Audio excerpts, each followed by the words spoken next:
శ్రీ గురుభ్యో నమః. మనం నిత్యకృత్యంగా చేసే అనేక కార్యక్రమాలలో ఉన్న అర్థాన్ని, అంతరార్థాన్ని, పరమార్థాన్ని తెలియజేసే పరమార్థం కార్యక్రమానికి స్వాగతం.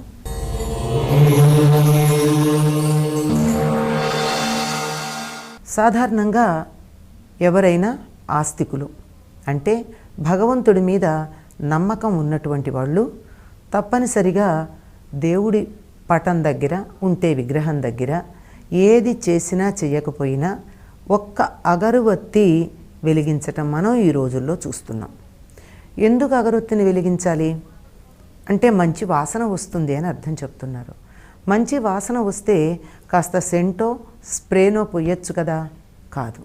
దీనికి కారణం ఏమిటి అంటే అగ్ని ఆరాధన అన్నది అన్ని ప్రాచీన సంప్రదాయాల్లోనూ కనపడుతోంది.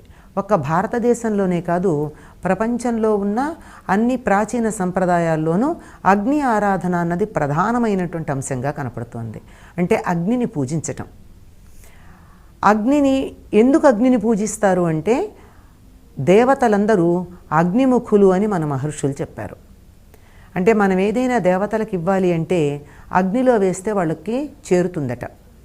ఆ చేరేటప్పుడు మనం ఏదో స్వాహ అంటే దేవతలకి ఏ పేరు చెప్తే ఇంద్రాయ స్వాహ అంటే ఇంద్రుడికి తీసుకెళ్ళి ఇస్తాడట. అదే పితృదేవతలకు ఇచ్చేటప్పుడు స్వధ అంటారట. అట్లా ఈ చెప్పేటటువంటి మాటని బట్టి అగ్నిదేవుడు తీసుకొని వెళ్ళి వాళ్ళకి అందిస్తాడు అనే విశ్వాసం మనకే కాదండి, ప్రపంచంలో ఉన్న అన్ని మతాలలోనూ, అన్ని సంప్రదాయాలలోనూ, అన్ని జాతుల వారి సంప్రదాయాల్లోనూ కనపడుతుంది.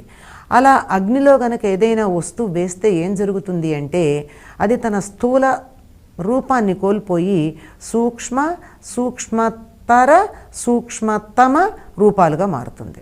అంటే ఒక అగ్నిలోకి తీసుకుని వెళ్ళి మనం గుగ్గిలం వేసామనుకోండి, సాంబ్రాణి వేసామనుకోండి, ఆ సాంబ్రాణి గడ్డలా ఉండేది కాస్త పొగలాగా కొంత, వెలుగుగా కొంత, వాసనగా కొంత మారుతుంది. ఈ పొగగా మారేటటువంటిది సూక్ష్మ రూపం, వెలుగుగా మారే సూక్ష్మతర రూపం, లేక సూక్ష్మతమ రూపం వాసనగా ఉండేది కంటికి కూడా కనపడనటువంటి రూపం. ఇలా 3 రకాలుగా మారిపోతూ ఉంటాయి. గనక భగవంతుడికి మనం అర్పించేటటువంటి దానిని అగ్నిలో వెయ్యడం అనరండి, వ్రేల్చటం అంటారు. అలా వ్రేల్చి మంచి పరిమళం వచ్చేటట్టుగా చేస్తాం.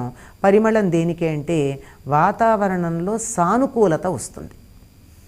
అంటే మనం ధ్యానం చేయాలన్నా చాలా చక్కగా ధ్యానం కొనసాగుతుంది.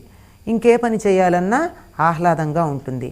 కనుక ఏది ఉన్నా లేకపోయినా దేవుడికి మనం నమస్కారం చేసుకోవడానికి ముందు ధూపం వేయడం ప్రధానంగా కనపడుతుంది. దీపం పెట్టడం ముఖ్యమే. అది కూడా పెట్టలేనటువంటి వాళ్ళు ఏం చేస్తూ ఉంటారు, పొరుగుళ్ళు పెడతారు. ఏం చేస్తారండి, ఒక్క అగరవత్తిని వెలిగించి తమ ఇష్టదైవానికి నమస్కారం చేసుకుంటారు.